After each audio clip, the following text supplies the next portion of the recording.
Hello everyone, very good evening. நம்ம போன கிளாஸ்ல த crumble family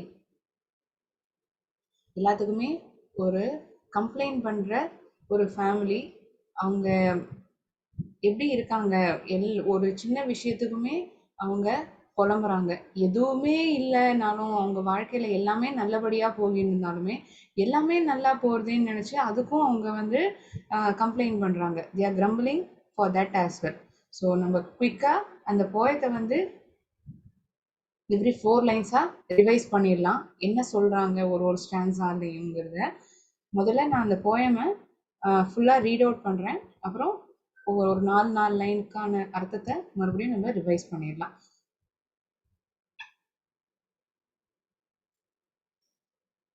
The Grumble family, Lucy Maud Montgomery. There's a family nobody likes to meet. They live, it is said, on a complaining street.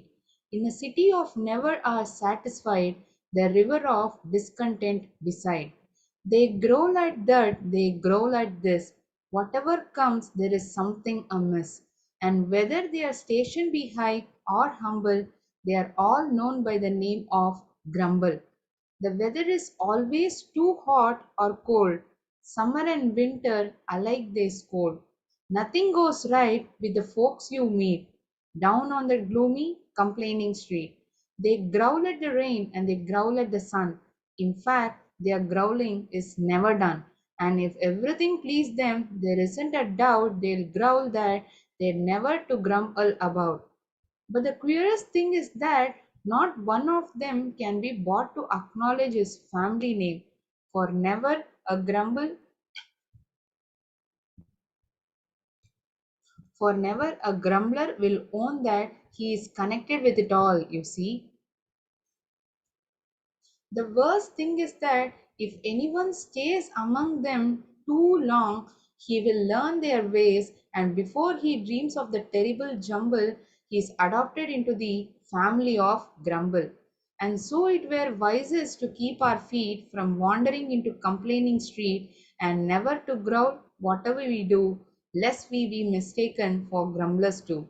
Let us learn to walk with a smile and a song, no matter if things do sometimes go wrong. And then, be our station high or humble, we'll never belong to the family of grumble. So, for every 4 lines, we shall have a look into the meaning. ஒரு quick சம்மரியா ஒவ்வொரு 4 லைனுக்கான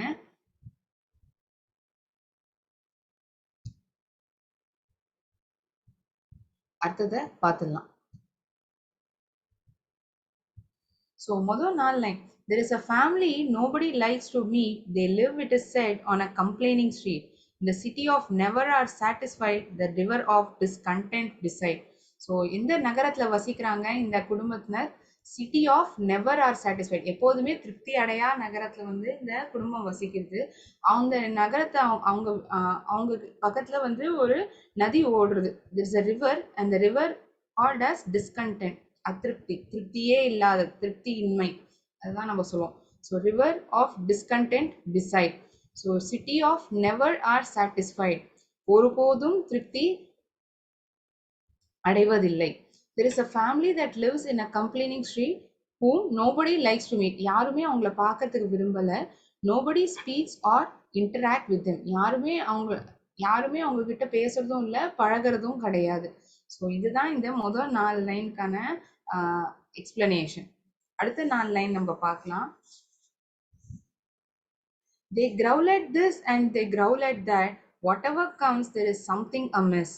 And whether their station be high or humble, they are all known by the name of grumble. Amiss அப்படின்னா not quite right. They are complaining about each and everything. எல்லா விஷயத்துக்குமே, ஒவ்வொரு விஷயத்துக்குமே அவங்க வாழ்க்கையில நடக்கிற ஒவ்வொரு விஷயத்துக்குமே அவங்க வந்து கம்ப்ளைண்ட் பண்றாங்க. Their first instinct is to find something that has to be complained about and murmur about everything.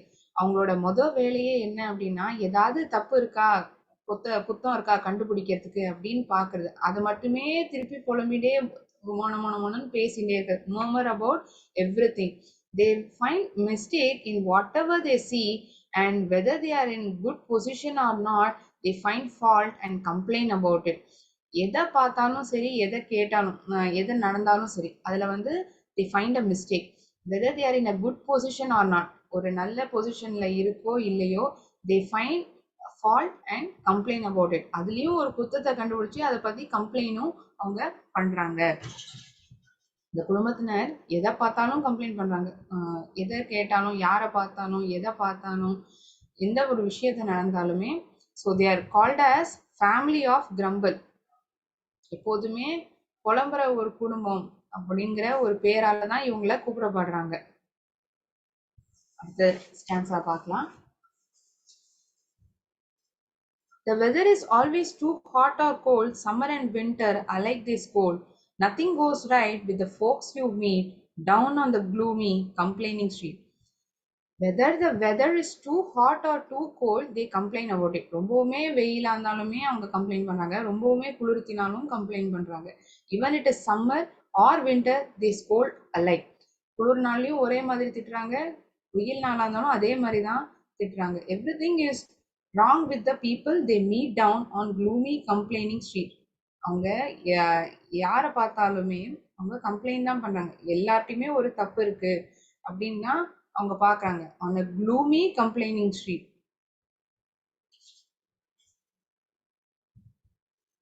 அதாவது டிப்ரெசிங், இல்லாட்டி ஒரு பயப்படுற மாதிரி இருக்கிறது, அதுதான் gloomy அப்படின்னு சொல்லுவாங்க. ஸோ அடுத்தது line 13 to 16.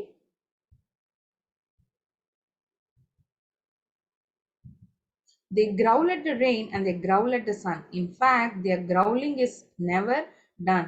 And if everything pleased them, there isn't a doubt they'd growl that they're nothing to grumble about. அவங்க மழையை பார்த்தாலும் அவங்க வந்து உரும்புறாங்க, வெயில பார்த்தாலும் உரும்புறாங்க. அவங்களுடைய உரும்பலுக்கு வந்து ஒரு முடிவே கிடையாது.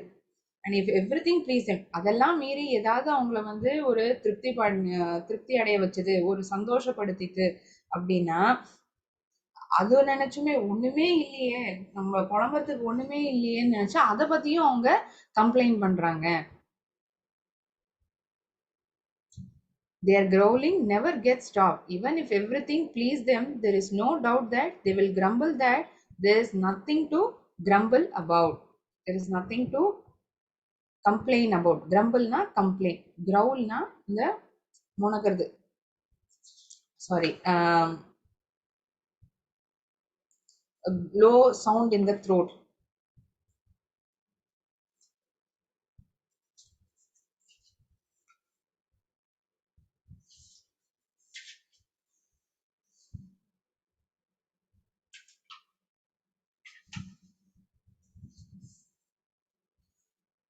But the queerest thing is that not one of the same can be bought to acknowledge his family name, for never a grumbler will own that he is concerned with it all, you see.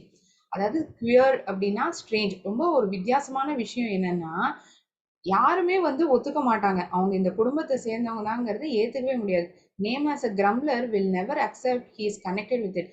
யாருமே, ஏன்னா நீங்க தப்பு செஞ்சிருக்கீங்க அப்படின்னு நீங்க பொதுவா யார்ட்டா சொன்னா இல்லைன்னு தான் அவங்க சாதிப்பாங்க. அதே போலதான் நீங்க புலம்புற கம்ப்ளைண்ட் பண்ற குடும்பத்துக்கு சார்ந்தவங்க அப்படின்னு அவங்கள ஏத்துக்க வைக்கணும்னா அது கண்டிப்பா முடியாது. Name as a grumbler will never accept it, he is connected with it. அவங்களால ஒருபோதும் ஏத்துக்க முடியாது. The worst thing is that if anyone stays among them too long, he will learn their ways. யாராச்சும் வந்து இவங்களோட ரொம்ப நாள் இருந்தாங்கன்னா அவங்களோட வழி எல்லாமே இவங்களும் பின்பற்ற ஆரம்பிப்பாங்க. The worst thing is that if anybody stays too long with them, he will learn their ways. Before the person knows the truth, he will become like an adopted person into the family of grumble. அவங்களுக்கே தெரியறதுக்கு முன்னாடியுமே இவங்களுக்கு என்ன ஆகும், they will be merged into this family. இந்த குடும்பத்தை சார்ந்த ஒருத்தராவே இவங்க ஆயிடுவாங்க. They will be, it will be like an adopted person into the family. இந்த குடும்பத்துக்கே வந்து தத்தெடுத்த ஒரு நபரா ஆயிடுவாங்க. அவங்களுமே கம்ப்ளைண்ட் பண்ண ஆரம்பிச்சிருவாங்க அவங்கள அறியாமலேயே.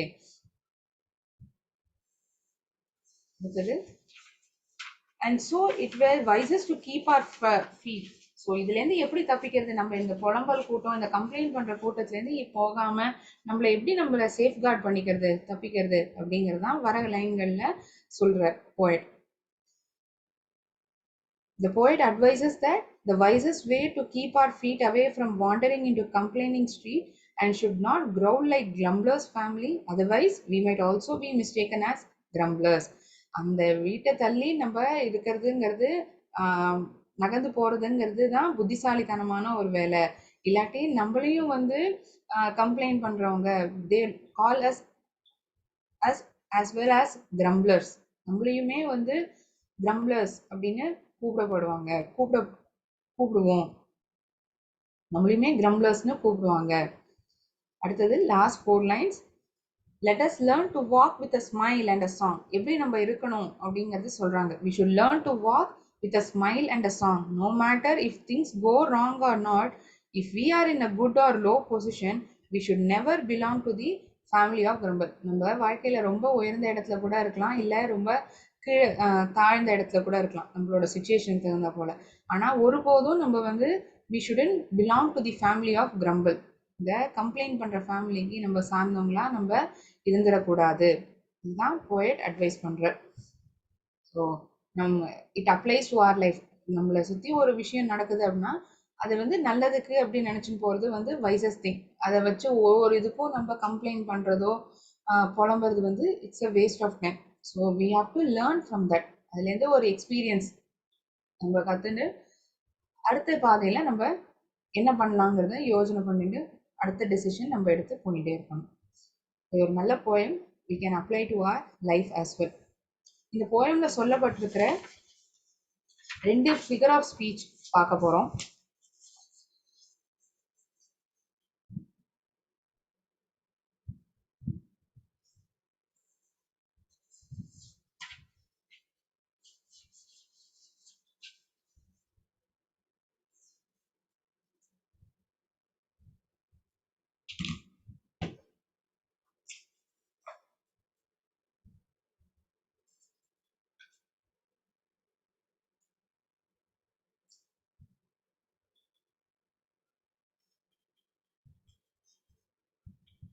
இப்படி நம்ம மெட்டாஃபர், பர்சானிஃபிகேஷன், சிமிலி அதெல்லாம் பார்த்துருக்கோம். அது மாதிரி இந்த போயம்ல வந்து 2 ஃபிகர் ஆஃப் ஸ்பீச் இருக்கு நம்ம தெரிஞ்சுக்க வேண்டியது. ஒன்று வந்து எபிதெட்,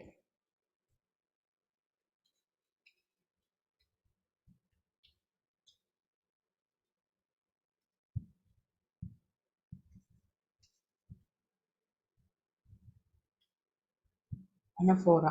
ஸோ ஃபர்ஸ்ட் எபிதெட் பார்ப்போம், அப்புறம் அனஃபோரா பார்ப்போம்.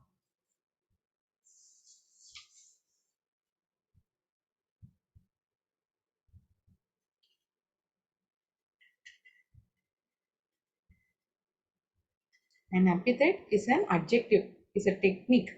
Sorry. Is a adjective. ஒரு one that describes the noun. ஒரு நவுனை பத்தின ஒரு modification. It is a modification of the noun அப்படின்னு சொல்லுவாங்க அட்ஜெக்டிவ். ஸோ அப்பிதேட்டுமே வந்து ஒரு அட்ஜெக்டிவ் தான். அது என்ன பண்ணும்? It express a quality, expresses quality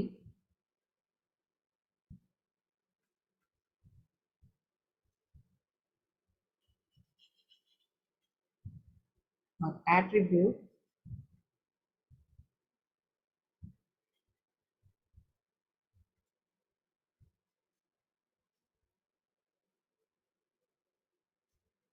regarded as characteristic. ஒரு நபருடைய குணாதிசயம் ஆர் ஆஃப் அ திங், ஒரு பொருளுடைய கேரக்டரிஸ்டிக், அதை வந்து வெளிப்படுத்துகிற குரூப் ஆஃப் வேர்ட்ஸா இது இருக்கும். ஆஃப் அ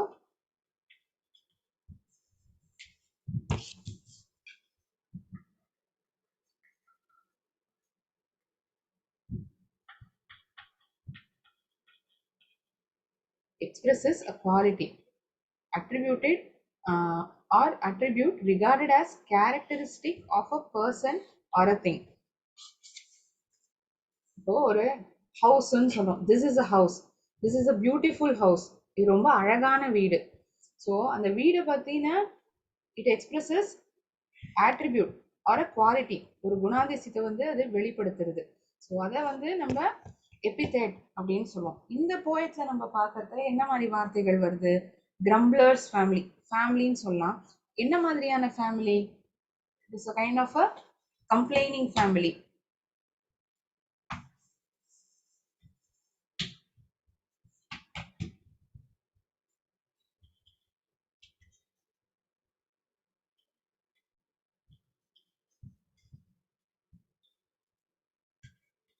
ஸோ இந்த ஃபேமிலி, அந்த ஃபேமிலி எந்த மாதிரியான இதுங்கிறத இதை சொல்றது இந்த கிரம்ப்ளங்கிற word. So this is an attribute. It shows the characteristic of the family. A happy family, grumblers family. So happy family சந்தோஷமான குடும்பம். Grumblers family na it's a complaining family. So it is giving an attribute to this family. The grumblerங்கிற word வந்து ஒரு attribute கொடுக்கிறது. இந்த poemல வேற என்ன இருக்கு? Complaining street.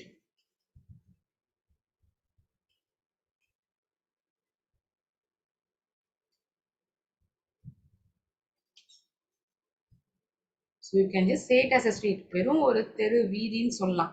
ஆனா ஒரு குறை கண்டுபிடிக்கிற வீதி. ஸோ வீதி எங்கேயாச்சும் குறை சொல்லுமா? But you're assigning an attribute. எந்த மாதிரியான வீதி, எந்த மாதிரியான மக்கள் அந்த வீதியில இருக்காங்கிறதுக்கு சொல்றதுக்காக தான் இந்த complaining street. So an attribute assigned to this street. இன்னொரு இது இருக்கு எபித்தெட்ல, டிரான்ஸ்ஃபர்ட் எபித்தெட். அதுவும் நம்ம தெரிஞ்சுப்போம். 1 minute.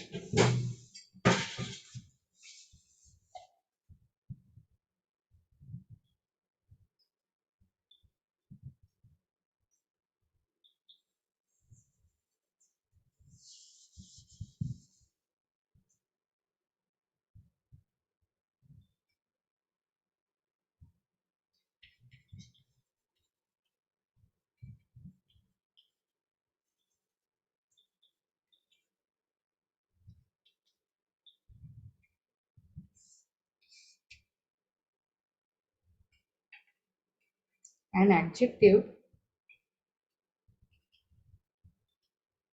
is transferred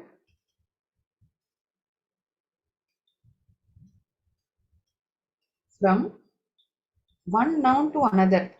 ஒரு நவுன்ல இருந்து இன்னொரு நவுனுக்கு அது மாத்தப்படுது. ஸோ இப்போ இந்த கிரம்ப்ளர்ஸ் ஃபேமிலிங்கிறதுல இந்த ஃபேமிலிக்கான ஆட்ரிபியூட்டா அந்த கிரம்ப்ளருங்கிற வேர்டு இருந்தது. இந்த டிரான்ஸ்ஃபர்ட் எபித்தெட்ல என்ன ஆகுது அப்படின்னா, அந்த கேரக்டரிஸ்டிக், அந்த அட்ஜெக்டிவ் ஒரு நவுன் கொடுத்துருக்காங்க இல்லையா, அது வந்து இன்னொரு நவுன், அந்த சென்டென்ஸ்லயே சொல்லப்பட்டிருக்கிற இன்னொரு நவுனுக்கு வந்து டிரான்ஸ்ஃபர் ஆகப்படுறது. From a noun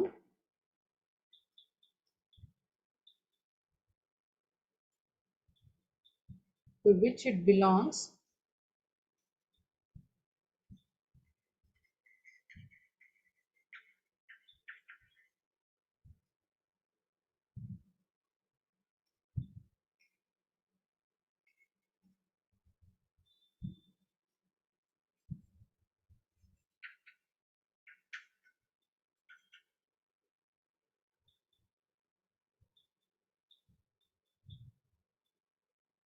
grammatically. ஒரு நவுன்ல இருந்து இன்னொரு நவுனுக்கு அந்த அட்ஜெக்டிவ் வந்து transfer ஆகப்படுது, மாத்தப்படுறது.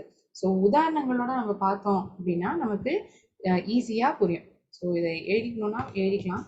An adjective is transferred from a noun to which it belongs to a noun with which it fits only grammatically. அதாவது in simple terms, an adjective is transferred from one noun which it belongs to another noun. இன்னொரு நவுனுக்கு அதை சேர்க்கப்படுறது. So உதாரணமா பார்க்கணும்.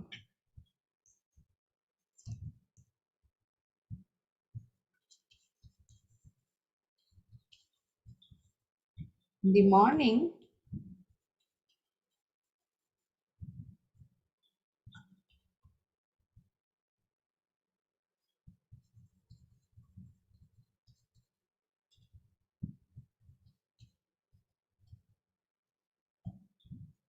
hot cup of tea. So நம்ம என்ன நடக்குதுன்னா, இந்த early morning காலையில நான் வந்து ஒரு சூடு கப்பான டீயை வந்து நான் குடிச்சேன். ஒரு சூடான டீயை நான் குடிச்சேன். ஸோ எக்ஸாக்டா நம்ம தமிழ் டிரான்ஸ்ஃபர் பண்ணோம்னா மீனிங் வந்து கொஞ்சம் வித்தியாசப்படும். ஸோ நம்ம இங்க என்ன ஆகுது, ஐ டிராங்க் கப் ஆஃப் டீ, நம்ம டீயை தான் குடிச்சிருப்போம். ஸோ இந்த ஹாட்டுங்கிறது ஹாட் கப் என்னது, நம்ம ஹாட் கப்பை வந்து குடிச்சிருக்கோம். ஆமா, we would have drunk a hot tea. So இந்த ஹாட்டுங்கிறது இந்த நவுன் கப்லேருந்து it is getting transfer to tea. கப்புலேருந்து டீங்கிற இன்னொரு நவுன், இது ஒரு நவுன், இது ஒரு நவுன். ஸோ நம்ம சொல்றத இது என்ன சூடான கப்பை குடிச்சோங்கிற அர்த்தம் வருமா? இல்ல. ஆனா அந்த ஆட்ரிபியூட்டான சூடான டீயை குடிச்சேன் அப்படிங்கிறத இந்த நவுன்ல இருந்து இந்த நவுனுக்கு வந்து அது மாத்தப்படுறது. அதனாலதான் இது டிரான்ஸ்ஃபர்ட் எபித்தேட் அப்படின்னு சொல்றாங்க. இன்னொரு உதாரணம் பார்க்கலாம். It was a lonely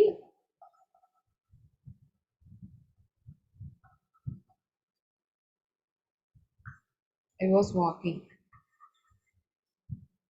Lonely road that I was walking. அது வந்து ஒரு அமைதியான யாருமே மனிதர்களே இல்லாத ஒரு வீதி நான் நடந்திருந்தது. It was that I was walking.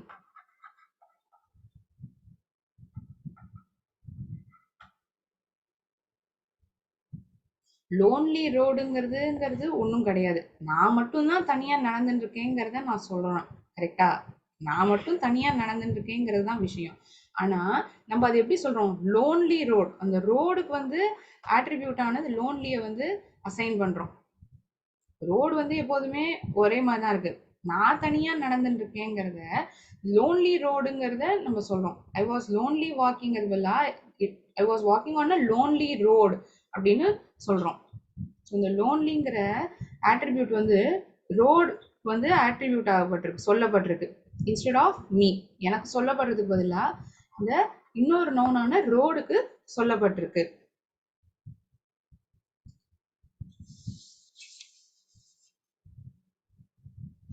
She woke up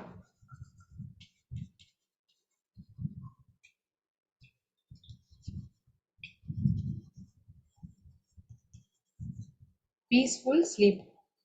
அவ அமைதியா தான் இருக்கான். அந்த மனிதரே அமைதிதான். ஸோ அமைதியான தூக்கத்துல இருந்து அவ எழுந்துட்டா அப்படின்னு சொல்றாங்க. Oh she woke up from a sleep னா பீஸ்ஃபுல் ஸ்லீப். ஸ்லீப் எங்கேயாவது நம்ம பீஸ்ஃபுல் சொல்லலாம்.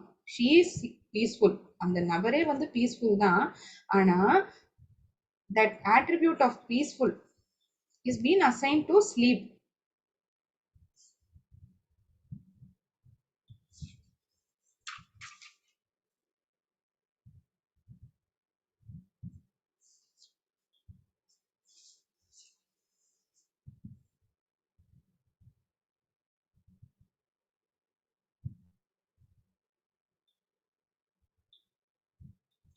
I had passed a sleepless night. ஒரு தூக்கம் இல்லாத ராத்திரியை வந்து நான் கடந்தேன். Sleepless night. நைட் வந்து என்னைக்காவது தூங்காம இருக்குமா? நான் வந்து தூக்கம் இல்லாம நான் அந்த இரவை வந்து நான் கடந்தேங்கிறது தான் நான் அதுல சொல்றேன். கரெக்டா? Sleepless night. ஸோ இது வந்து நவுனான ஐக்கு வந்து ஆட்ரிபியூட் ஆக வேண்டியது. ஆனா it is been transfer to the night. இரவுக்கு வந்து இந்த ஆட்ரிபியூட் ஆன ஸ்லீப்லெஸ் வந்து டிரான்ஸ்ஃபர் ஆகப்பட்டிருக்கு. அதனாலதான் இதை எபித்தெட், டிரான்ஸ்ஃபர்ட் எபித்தெட் அப்படின்னு சொல்றாங்க. இந்த நவுனுக்கு தான் அது ஆட்ரிபியூட் ஆகணும். ஆனா இந்த நவுனான நைட்டுக்கு அது மாற்றப்பட்டிருக்கு, அனுப்பப்பட்டிருக்கு. Sleepless night. எந்த மாதிரியான இரவு? தூக்கமில்லா இரவு. Sleepless night. attribute that is transferred from one noun to another noun. அதுதான் transferred epithet. இன்னொரு figure of speech இந்த பாடத்துல சொல்லப்பட்டிருக்கு. anaphora.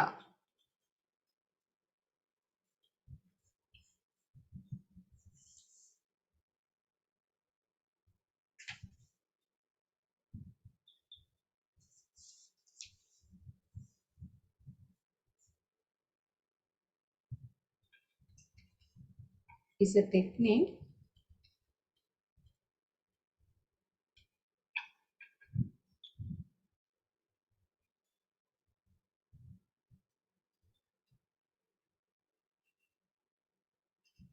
phrases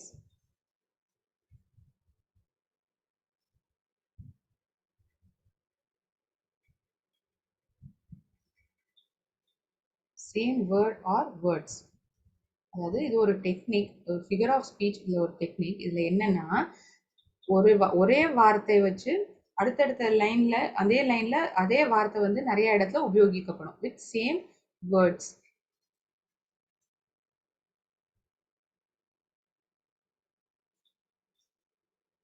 இந்த மாதிரி சொல்லுவாங்க, நம்ம எங்கேயாச்சும் வெளியில போறோம் அப்படின்னா, stay safe, stay well, stay happy.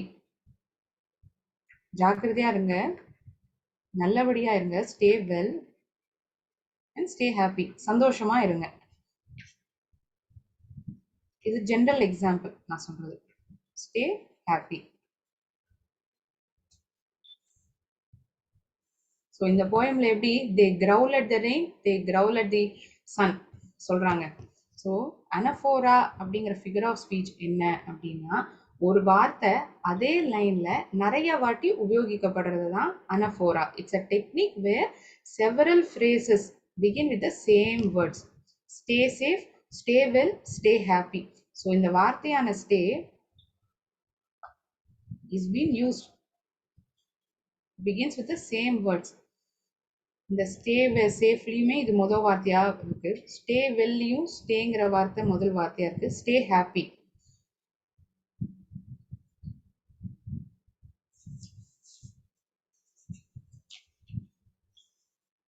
இன்னொரு எக்ஸாம்பிள் பார்க்கலாம்.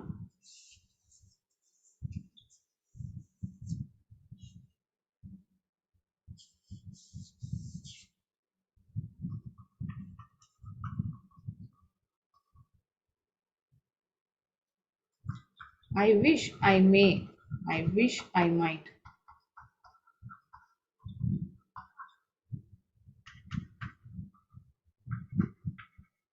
It's a random example. So I wish, I wish I may, அப்புறம் I wish I might. So இது ரெண்டு செட் ஆஃப் ஃப்ரேசஸ். ஐ விஷுங்கிற வேர்ட் குரூப் ஆஃப் வேர்ட்ஸ் வந்து மறுபடியும் மறுபடியும் சொல்லப்பட்டிருக்கு. So repetition of technique where several words, several phrases begin with the same words.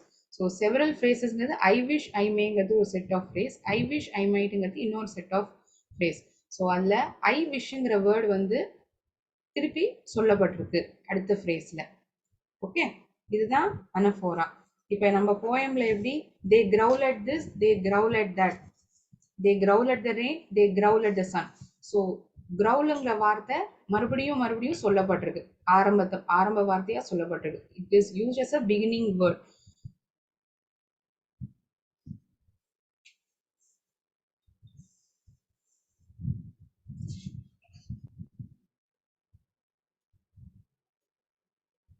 They growl at the rain, they growl at the sun. So growlங்கிற word it's a anaphora.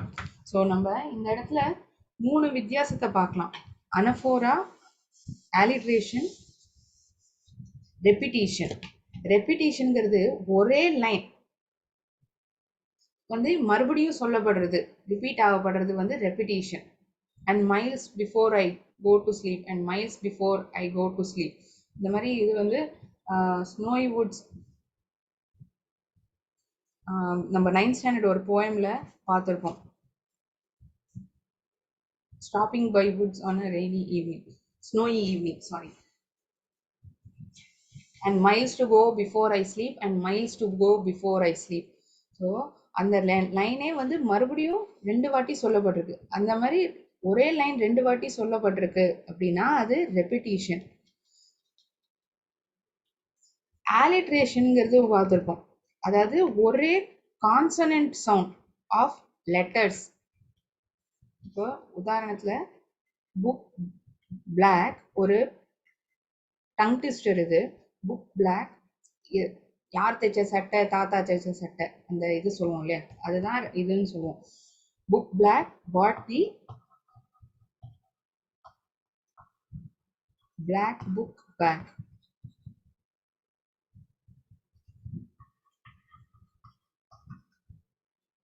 Tongue twister இது.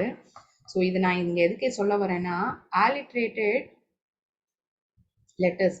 So book black, இந்த இதுல எல்லாமே B common. பிங்கிறது தான் இந்த book black, பிங்கிறது நீங்க highlight பண்ணி சொல்வீங்க. ஸோ பிளாக்ங்கிற word, book black bought the black book back. So இந்த வேர்டான புக் வந்து இங்க அனஃபோரா. ஓகே,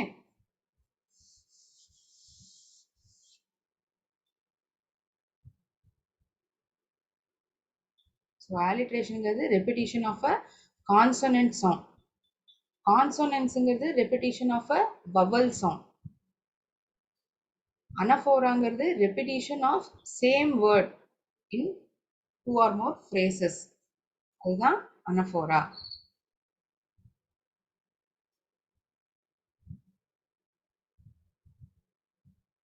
ஸோ இன்னைக்கு கிளாஸில் நம்ம 2 figures of speech epithet பார்த்துருக்கோம். அனஃபோரா டிரான்ஸ்ஃபர்ட் எபித்தெட்டுங்கிறதையும் பார்த்தோம். ஒரு நவுன்லேருந்து இன்னொரு நவுனுக்கு அந்த அட்ஜெக்டிவை டிரான்ஸ்ஃபர் செய்யப்படுறது அதுதான் டிரான்ஸ்ஃபர்ட் எபித்தெட். அனஃபோராங்கிறது it's a technique where same words have been used. ஒரே வார்த்தை வந்து ஆரம்பிக்கிற வார்த்தையா அதே லைனில் நிறைய இடத்துல உபயோகிக்கப்படுறது தான் anaphora. they growl at the rain, they growl at the sun. So growlங்கிற வேர்டை மறுபடியும் உபயோகிக்கப்படுறது. அதை எல்லாமே என்னது பண்ணுறதுனா எம்ஃபசிஸ் அழுத்தம் கொடுக்கறதுக்காக சொல்லப்படுறது தான் அந்த டெக்னிக். ஓகே,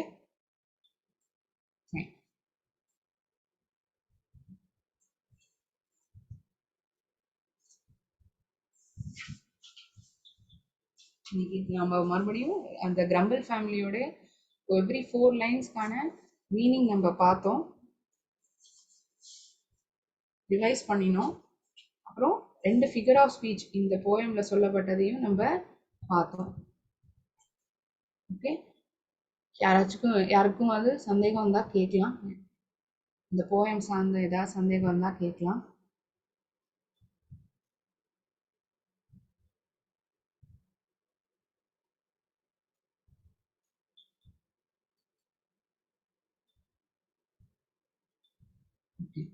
நான் இன்னைக்கு கிளாஸை இதோட ஸ்டாப் பண்ணிக்கிறேன். அடுத்த கிளாஸில் இன்னொரு இன்ட்ரெஸ்டிங் டாபிக் நம்ம பார்க்கலாம். இன்னும் அடுத்த வர கிளாஸில் நிறைய கிராமர் போர்ஷன்ஸ்லாம் பார்ப்போம். இன்ட்ரெஸ்டிங்காக இருக்கும். நன்றி. வாழ்க பாரதம், வெல்க தமிழகம்.